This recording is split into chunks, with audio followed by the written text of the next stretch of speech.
Hi, this is Mr. Mitchell with a video. This particular one's about conductivity of solution and solubility curves. Let's first of all talk about conductivity of a solution.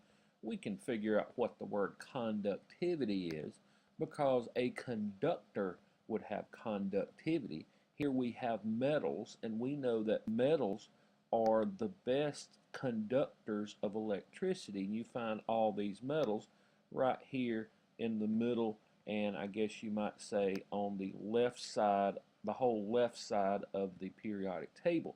But we've already established what are good conductors as solids. But today's video, we're not talking about solids, we're talking about liquids. Now, we know that you can take anything on the periodic table, and at some temperature it's going to be a liquid.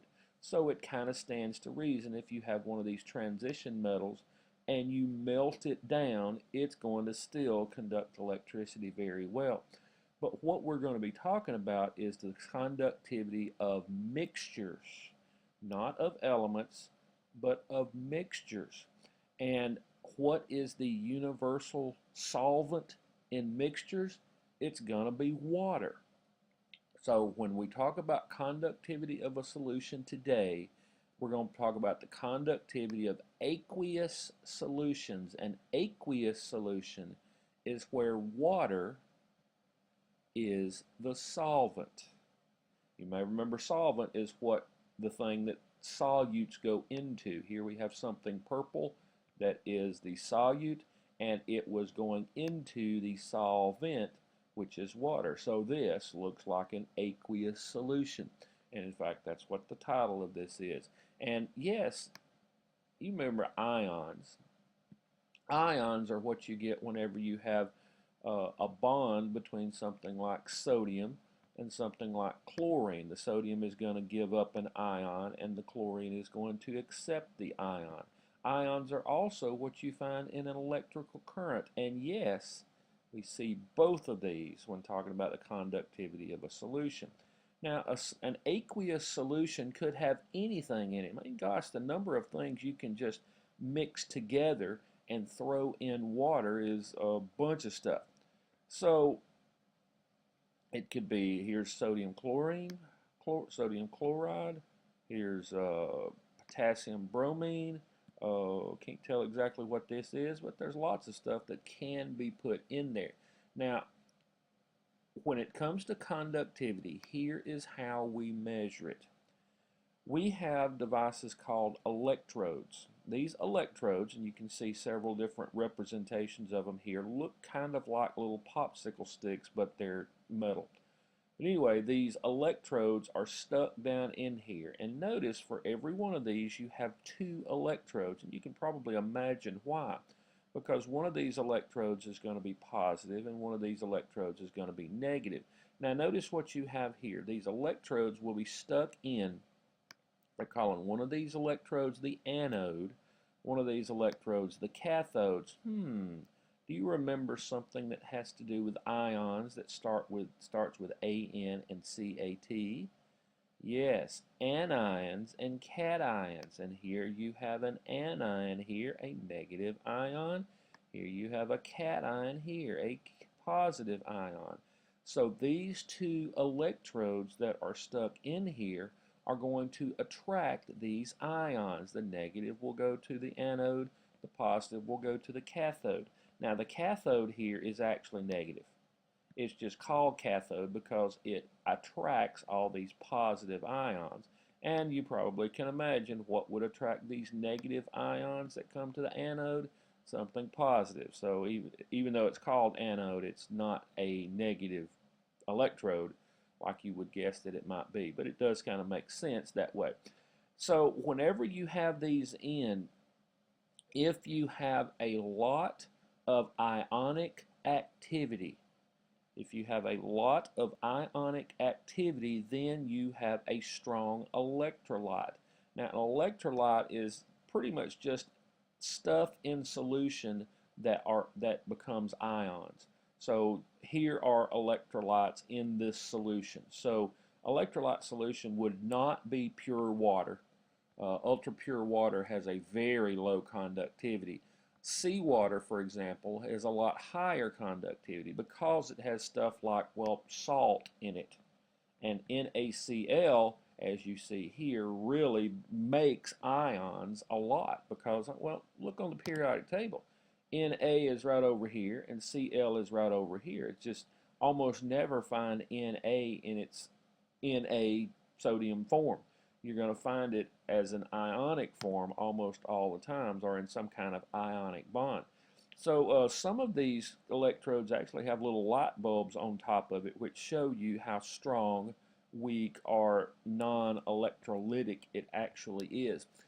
Oh, let's check back in my notes. Every solution, even pure water, has some degree of conductivity. But pure water, for example, is very, very low, and other substances can be very, very high, and it kind of depends on how many ions we have in there. Something like HCl, which is hydrochloric acid, or sodium chlorine, would happen to have lots of ions between these electrodes. So let's take a look at what some of these conductivities are. Mention that we have ultra pure water, which is very, very low. We have distilled water, which is a little bit higher, rainwater, which is a little bit higher. So notice when you have stuff in the water, when you have stuff that has mixed with pure water, it sends the conductivity higher. Look what we have here. Seawater. Wow, seawater is so many more times conductive than pure water is. And you may remember that seawater has all kinds of salt in it and all kinds of other minerals in it too. So the more things you have in the water, generally, the more conductive it is of electricity. And sure enough, whenever you put something that is very ionic, some kind of ionic bond in here, then it's going to have a whole lot of conductivity. And now that I notice, hydrochloric acid is not even an ionic bond, but it is something that you have added to this, and it does tend to form the ions, and I suspect it has a lot to do with the Cl more as much as it does the H. The H is a covalent bond here. But look what the conductivity is here. Now you can see there is a unit here that we don't have in this class. Is kind of complicated, and gosh, goodness knows we've had enough complicated units in here. So kind of you can imagine they're measuring ohms, which is the resistance. You may remember resistance is in ohms, and by measuring ohms, you can discover how much voltage actually is in there. And they're going to throw around a term 1 over ohm. But what you're doing, you're looking for the presence of ohms, or how much resistance is in here, and that will tell you the voltage. By the way, it's alternating current that is part of this, that is what's being measured here. I read up why direct current doesn't seem to work, but it's alternating current that they end up using. Now let's talk about solubility curves. Solubility curves is kind of taking a different turn. It's not quite the same thing as the conductivity of a solution, but it is talking more about how saturated a solution can be. So it is talking about solutions, except in conductivity, we're not talking about the amount of stuff in it. We're talking about the electrical current that could go through it. But here we're talking about the amount of stuff that's in it. Now you may remember solubility. You have a solute. The solute goes into the solvent, and it makes a solution. And here you have a drink which is mixed up, and it makes a solution. You can put a lot of this solute in, but at some point, the more you stir it, the solute will end up staying down in the bottom. It is saturated. There's a point at which you cannot put any more solute into this solvent because it just won't hold anymore. That's the point of saturation. If you have only a portion of this, and you can put it in and there's still room for more, then it is unsaturated. So saturated is when you've got it full. Unsaturated is whenever you can't have, whenever it's not quite there yet. You can actually supersaturate something by doing what? By saturating it and putting heat in. And then you can continue to put things in. And putting heat in is something that's going to happen here. Here you can measure the solubility of something. Say you've got this, well, this orange drink here. You can measure how much you can put in until it's just completely full. And here you have the temperature. So you're going to have solubility by temperature. So let's say this right here is room temperature. There is this much solute that goes there. Hey, maybe this is a better one. Here's a good one. Say we have room temperatures like 25 degrees Celsius.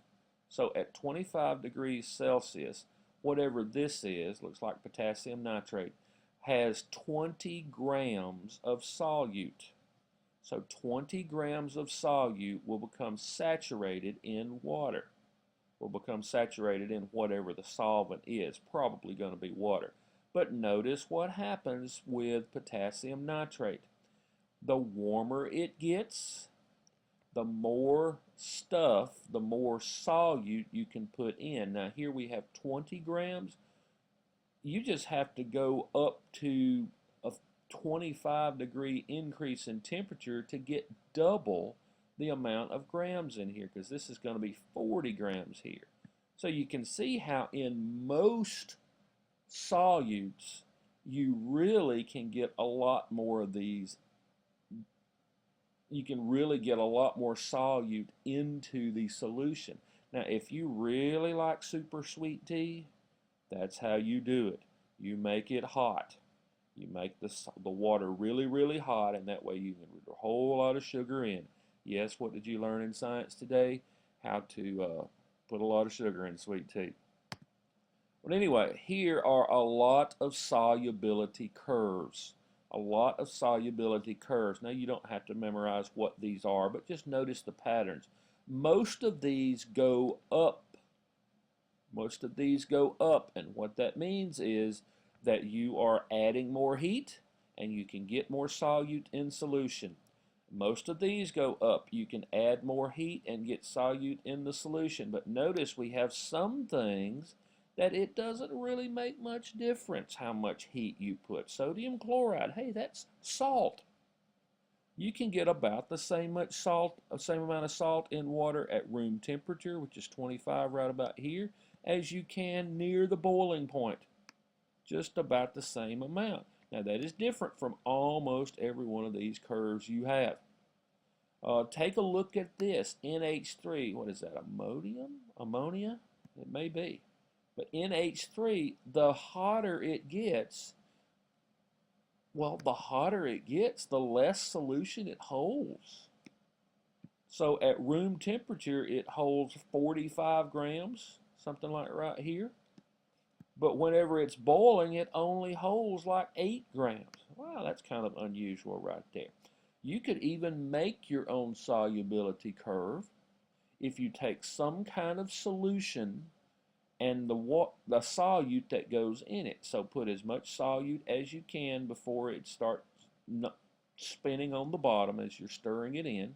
Then you can add more heat, put in solute again, add more heat, put in solute again, add more heat, put in solute again, and just record how much overall solute you need to have.